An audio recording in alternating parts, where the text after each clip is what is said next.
They say money can buy a king a castle and 1,000 servants to bow at his feet.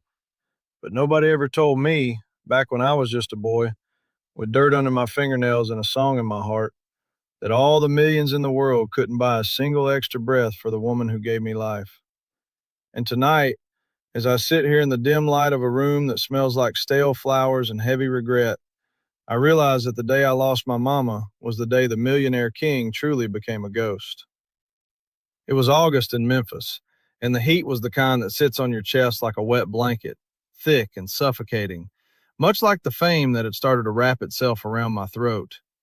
And I remember standing in that hospital room in my army uniform, feeling the stiff fabric against my skin, and thinking how ridiculous it was that I was supposed to be a soldier for a whole country when I couldn't even protect the one person who was my entire world. I looked down at her, my sweet Gladys, the woman who used to walk me to school because she was afraid the world would hurt me, and now the world had hurt her instead, wore her down with the pressure of being the mother of the most famous man on earth. And I felt this crushing weight in my chest because I knew, deep down in the part of my soul that doesn't belong to the cameras, that I had traded her peace for my throne. I walked over to the window and saw the crowds of fans gathered outside the hospital. Hundreds of people holding signs and praying, their voices a low hum that sounded like a hive of bees. And I wanted to scream at them to go home, to leave us alone, to let us just be a mother and son one last time. But the shadow, that man who sees every heartbeat of mine as a ticker tape machine, he just touched my shoulder with those cold, calculating fingers and told me I had to be strong for the public, that the millionaire icon couldn't show weakness even when his heart was breaking into a million jagged pieces of glass. I looked at the pink Cadillac I'd bought her, sitting out there in the parking lot like a toy left behind in the rain, a symbol of everything I thought would make her happy, every dollar I'd poured into her life to try and make up for the years we spent hungry.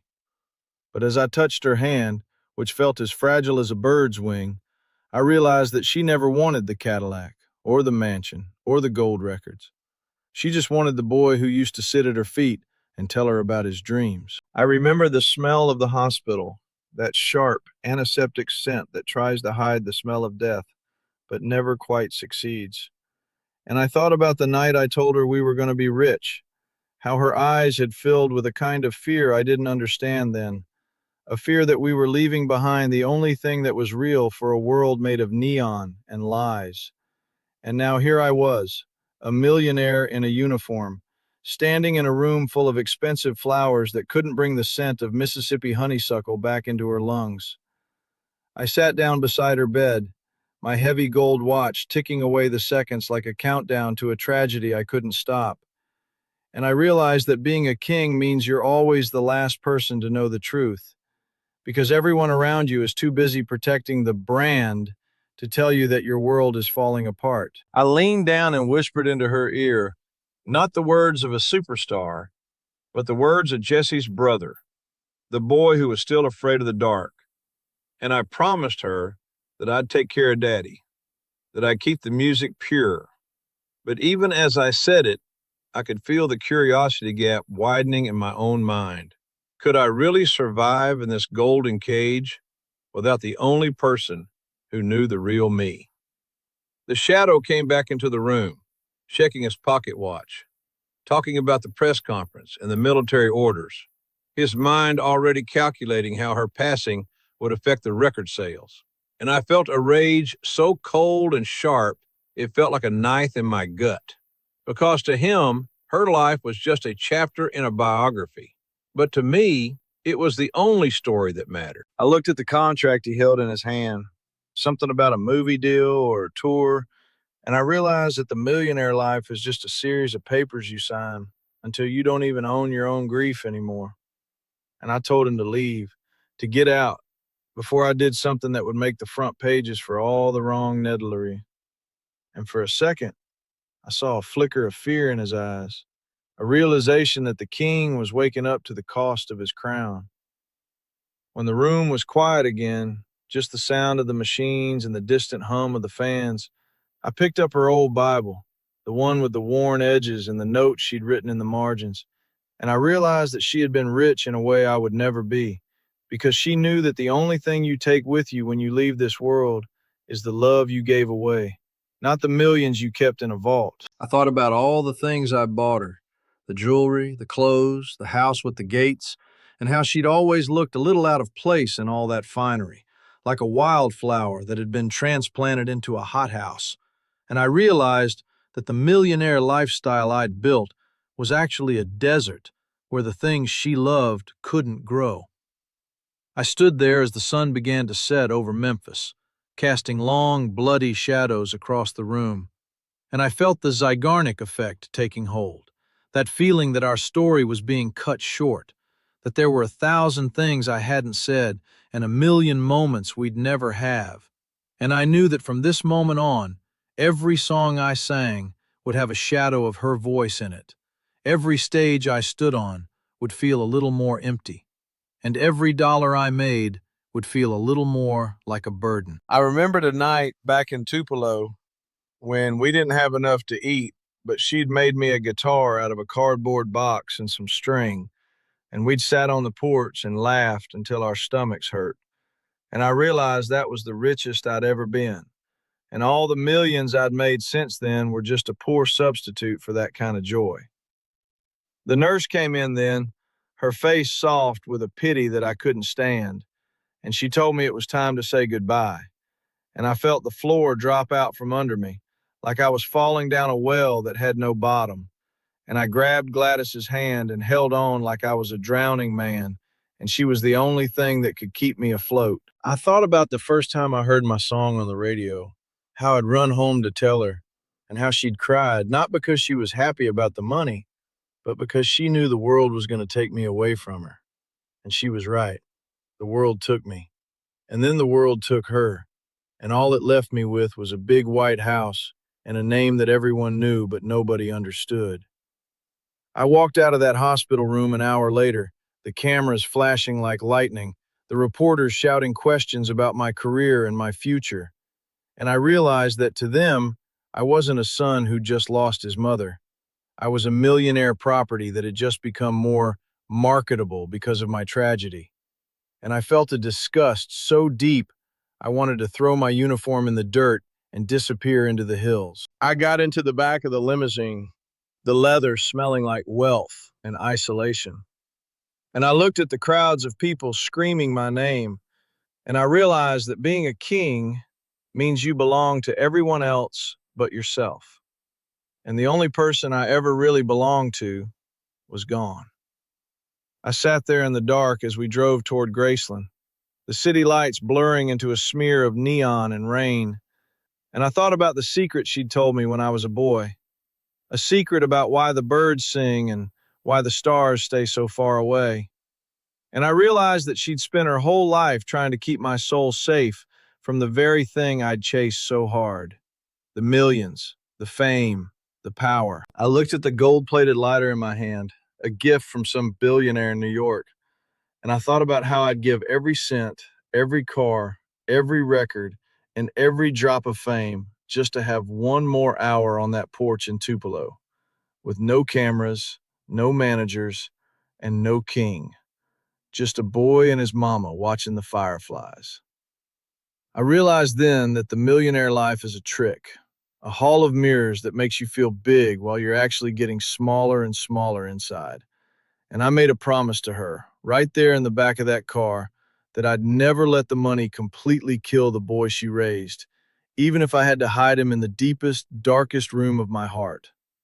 I arrived at Graceland, and the gates opened like the jaws of a giant beast, and I walked into that house and felt the silence of all that empty space, all those rooms filled with expensive things that couldn't talk back, and I realized that I was the loneliest millionaire in the history of the world. I walked up the stairs, past the gold records and the statues and the velvet curtains, and I went into her room, and the smell of her perfume, that simple, sweet scent, was still there, and I fell to my knees and cried until I couldn't breathe, because for the first time in my life, I wasn't the king. I was just a lost child looking for home. I thought about the journey I was on, the road that had led me from a dirt path to a paved driveway with my name on it, and I wondered if I'd ever find a way to be happy again, or if the price of being a millionaire was to always have a hole in your heart that no amount of gold could fill. I looked out the window at the moon, and I thought about how she used to tell me that the moon was just a lamp for the angels, and I wondered if she was up there now, looking down at me in my big house, feeling sorry for the man who had everything but the one thing he needed. I realized that the curiosity the world had about me, the crawl and his millionaire lifestyle, was based on a lie, because they thought I was lucky. They thought I was blessed, but they didn't see the change that came with the diamonds, and they didn't see the grief that was now the foundation of my palace. I sat there for hours, just me in the shadows, and I thought about the future, the shows, the movies, the deals, and I knew that I'd go through the motions. I'd play the part. I'd be the millionaire everyone expected me to be. But the music would always have a different tone now, a deeper, sadder resonance that only a person who's lost their light can truly understand. I thought about the millions of fans who would buy my next record, and I realized that they were buying a piece of my pain, a piece of my soul that I was selling just to keep the machine running.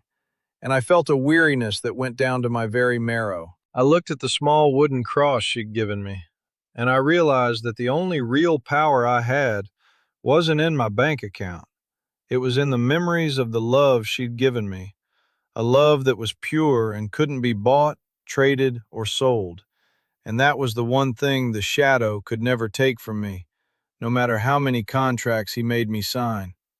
I stood up and walked to the mirror, and I looked at the man in the uniform, the man with the famous face and the millionaire eyes, and I told him that he was going to be okay, that he was going to survive, not for the sake of the fame or the money, but for the sake of the woman who'd believed in him before the world even knew his name. I felt a peace wash over me then, a quiet kind of strength that came from the realization that even a millionaire king can find his way back to the truth if he's willing to listen to the silence.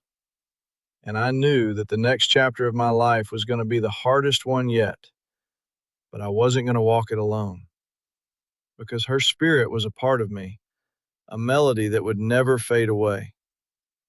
I walked over to the record player and put on a gospel record, the voices rising up like a choir of angels, and I realized that the music was the only thing that could bridge the gap between the millionaire I was and the boy I wanted to be.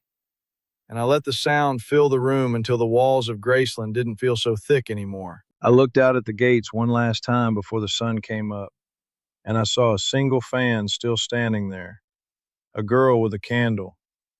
And I realized that we're all just looking for a little bit of light in the dark.